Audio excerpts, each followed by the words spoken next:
Goeiedag en baie welkom by Sinmaak. Sinmaak waar ons saam sin maak in hierdie ronde van 1 Petrus 1 vers 13 tot 25.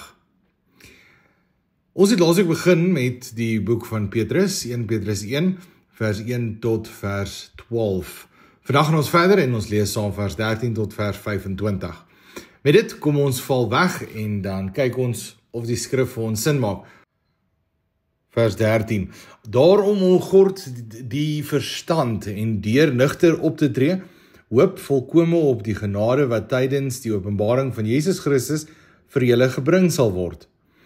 As gehoorsame kinders moet julle nie lewe in ooreenstemming met julle natuurlike begeertes van vroeër nie, toe julle nog sonder kennis was. Inteendeel, soos hy wat julle geroep het, heilig is, moet julle in julle hele lewenswandel heilig wees. Daarom staan daar geskrywe, wees heilig, want ek is heilig.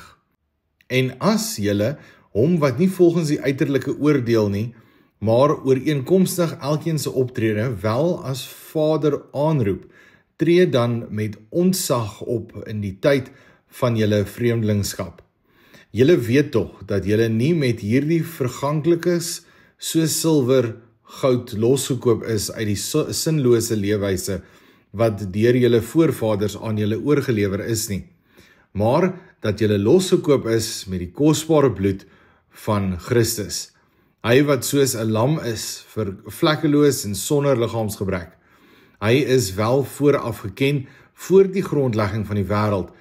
Hy is egter eers in hierdie eindtyd geopenbaar ter wille van julle, wat deur hom glo in God, wat hom uit die dood opgewek het, en heerlikheid aan hom gegee het. Daarom is julle geloof en hoop op God gerig, omdat julle innerlike in gehoorsaamheid aan die waarheid tot onverfynste broederlike liefde gereinig het, moet julle mekaar innig met rein harte lief hê. Julle is immers weergebore, nie uit verganklike saad nie, maar onverganklike saad, deur die lewende en blywende woord van God. Want elke mens is soos gras, en al is sy pragt soos 'n veldblom, die gras verdroog en die blom val af. Maar die woord van die Here bly tot in ewigheid, en dit is die evangeliewoord wat aan julle verkondig is. Goed, so as ons nou kyk na wat vers 13 vir ons sê, dui dit daarop dat alles wat vooraf gelees is in vers 1 tot vers 12 nou 'n rede kry, daarom. So alles vooraf dui nou op die volgende. Omgord, wat beteken dit? Ons moet, soos wat in die antieke kultuur mense hulle gordel om hulle lyf vasgemaak het, soos wat ons ook lees in die wapenuitrusting van die gelowige, die geestelike wapenuitrusting, omgord, vat 'n beld, hou hom om jou, maak hom om jou vas, sodat jy uiteindelik dan nou reg kan wees, paraat kan wees. So hier word gepraat van geestelike paraatheid. In die antieke kultuur het hulle reg gemaak en hulle was reg vir aksie. Maar waarom moet ons geestelik paraat wees? Sodat ons in geloof reageer en reg sal wees om te verdedig en te verkondig die woord van God uit te dra. Maar behalwe vir dit, ons moet ook gereed wees teen die aanslag van die bose. En om dit te kan doen, sien ons, hy praat van om nugter te wees.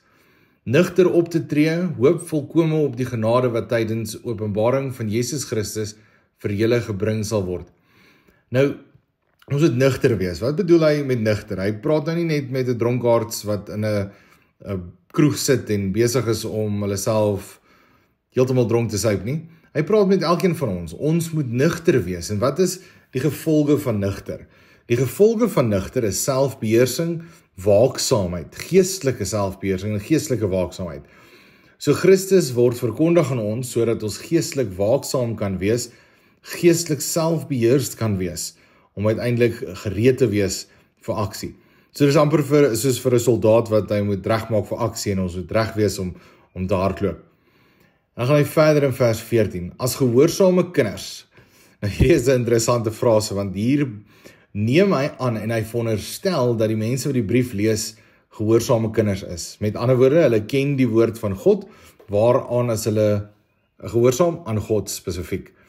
So hulle ken die woord van God en die woord is in hulle harte, in hulle gedagtes, so hulle gaan dit ook uitleef en verkondig in hulle gedrag. Nou, hulle is reeds kinders. Moet julle nie lewe in ooreenstemming met julle natuurlike begeertes van vroeër, toe julle nog sonder kennis was nie. Nou kennis sê Spreuke vir ons begin met die dien van die Here. Wysheid begin met die dien van die Here. Nou die hoofpunt waarvan hier gepraat word, is dat ons kinders is van God, wat nie moet lewe soos ons eens gelewe het nie. Soos die natuurlike begeertes wat ons vroeër gehad het nie, toe ons sonder kennis was nie. Nou wat se kennis praat hy van? Hy praat van die kennis van wie God is en wat Christus gedoen het. Met ander woorde, wanneer die kennis tot ons kom en ons lees die skrif en die Heilige Gees openbaar dit ook aan ons, dan begin ons wedergebore word. So hierdie teks het baie sterk die lyne van wedergeboorte en dat ons anderster moet lewe. En dan gaan hy verder vers 15. Inteendeel, soos hy wat julle geroep het, heilig is, moet julle in julle hele lewenswandel heilig wees. Nou, wat beteken heilig? Ons het dit al daaroor gepraat, maar heilig is om afgesonder te wees vir 'n spesifieke doel. Die Israeliete was afgesonder om 'n seën te wees ook vir die ander volke om hulle in die Ou Testament. Maar nou, heilig, as ons in ons moderne konteks daaraan moet dink, die voorbeeld waarvan ek baie van hou om te gebruik is, baie keer in ouer huise is daar gewoonlik 'n sitkamer wat gereserveer is wanneer die predikant of die ouderlinge kom kuier. Of wanneer daar 'n teestel is wat my ouma grootjies in was, en niemand mag daai drink behalwe die ouderlinge en die predikant nie. Of wanneer iets afgesonder is vir 'n spesifieke doel. Ek gaan nou nie my kerkklere elke dag aantrek as dit 'n pak is en my werk vereis nie dat ek 'n pak moet dra nie. So dis iets wat afgesonder is vir 'n spesifieke doel. As predikant gaan jy nou nie elke dag, die heel dag, met 'n pak en das agter 'n rekenaar sit en preek skryf nie. Jy gaan jou pak en das aantrek wanneer jy Sondag kerk toe gaan, indien dit is wat jy dra. Maar dit is afgesonder vir 'n spesifieke doel op 'n spesifieke tyd, waar mens dan met 'n spesifieke instelling ook verder gaan. Vers 16 sê hy vir ons, daarom staan daar geskrywe, wees heilig, want ek is heilig.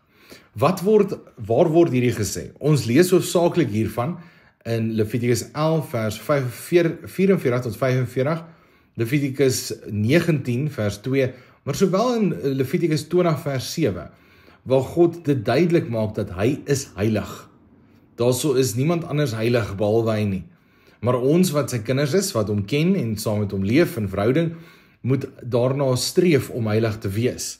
So dan gaan ons nie meer onsself amper poep dronk drink, of ons gaan onsself nie oorgee aan onnodige geskree en gevloek wanneer ons in ons sin kry nie. Daar's ons iets daaraan wat ons moet verstaan, dat ons hele wese moet verander, omdat ons heilig moet wees soos dit God heilig is. Vers 17. En as julle hom wat nie volgens die uiterlike oordeel nie, maar ooreenkomstig elkeen se optrede, wel as Vader aanroep, tree dan met onsag op in die tyd van julle vreemdelingskap. Daar's 3 elemente in hierdie verse wat ons moet uitlig. Eerstens, hulle sê dat God oordeel nie volgens die uiterlike nie. Wat beteken dit? Dit beteken, dit is nou soos lippetaal teenoor harttaal. Lippetaal teenoor hartdiens, lippediens, hartdiens.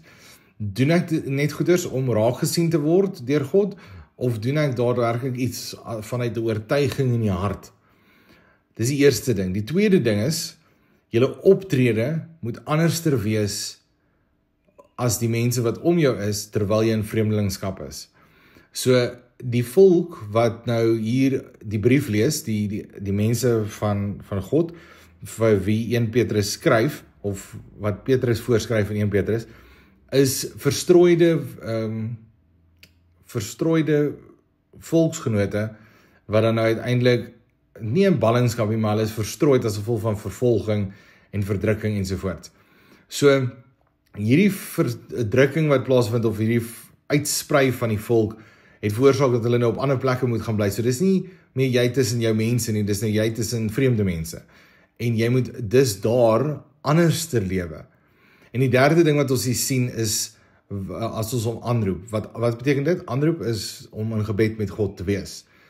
En dit is die 3 elemente wat Paulus of Petrus althans in hierdie vers wil duidelik maak. Julle weet tog.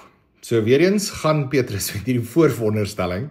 Dit is vir my baie lekker om te sien wanneer ons hierdie teks saam kyk, hoe Petrus die heeltyd aandui hoe hy sekere dinge aanneem.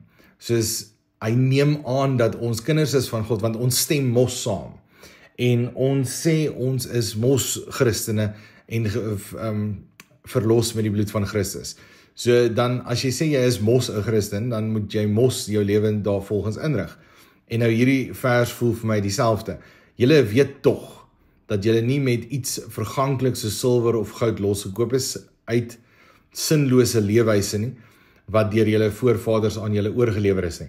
So in die Ou Testament was daar offers wat gebring word, 'n gewone dier wat gebring word, jou eerste en jou beste, nie daardie brandsiek bees wat jy nie regtig voel voor omgee nie, en as daai bees nou in 'n sloot val en sy nek breek, gaan jy nie worry oor hulle nie. Dis nie die offer wat moes gebring word nie. Die offer wat gebring moes word is jou beste en jou eerste. So daardie bees wat amper jou kroon is in jou trop, daardie bees vat jy vir die Here. Dieselfde met ons finansies. Ons gaan nie net ons heel laaste vir die Here gee nie, ons gee ons eerste en ons beste. Ons gee dit vir die Here ook met 'n hart van oorgawe. So ons is nie losgekoop met silwer of goud nie, maar met Christus se bloed. En ons sien dit in die volgende vers 19.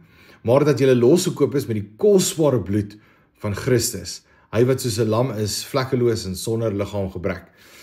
Daardie laaste deel wat gesê word, hy wat soos 'n lam is, dui op die offer wat in die Ou Testament ook sou gewees het.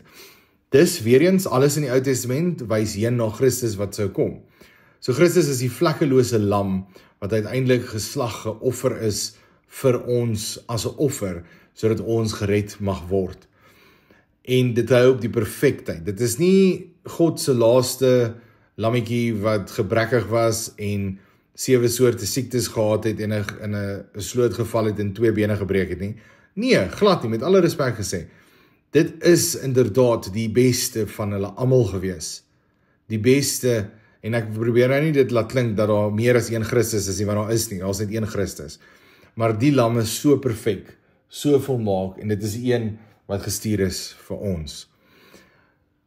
Hy gaan verder in vers 20, hy is wel vooraf geken voor die grondlegging van die wêreld, hy is egter eers in hierdie eindtyd geopenbaar ter wille van julle.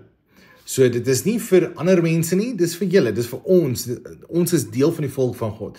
As ons sê ons glo in God deur Christus, is dit ook vir ons gedoen. Ons moet Christus bely as ons enigste verlosser en saligmaker. En in vers 21 gaan hy verder, wat deur hom glo in God, wat hom uit die dood opgewek het en heerlikheid aan hom gegee het. Daarom is julle geloof en hoop op God gerig. Die hom waarvan hy praat is natuurlik Christus, wie deur hom Christus glo in God, wat God het Christus uit die dood uit opgewek en die heerlikheid aan hom gegee, en daarom is julle geloof en hoop op God gerig. Hy gaan verder vir ons en hy sê in vers 22, omdat julle innerlik in gehoorsaamheid aan die waarheid tot ongeveinsde broederlike liefde gereinig het, moet julle mekaar innig met rein harte lief hê. Weereens gaan dit daar oor daai lippe diens en hartdiens. Sê ek bloot net die volgende, omdat ek wil hê iemand moet van my hou, of soet sappige woordjies, of sê ek dit want ek bedoel dit daadwerklik. Ek bedoel daadwerklik dat ek van die persoon hou, ensovoorts. Maar 'n liefde, 'n omgee, wat daadwerklik wys op die liefde wat Christus ook aan ons gewys het. Hoekom? Julle is immers weergebore, daar is die sleutel van dit alles. Weereens die tema van weergebore wat ons hierso sien. Nie uit verganklike saad nie, natuurlik, soos dit ons verstaan, die menslike saad, dis nie daaruit wat ons gebore is nie, maar uit onverganklike saad, uit dit wat van God kom, die Heilige Gees wat in ons woon, wat nooit sal vergaan nie.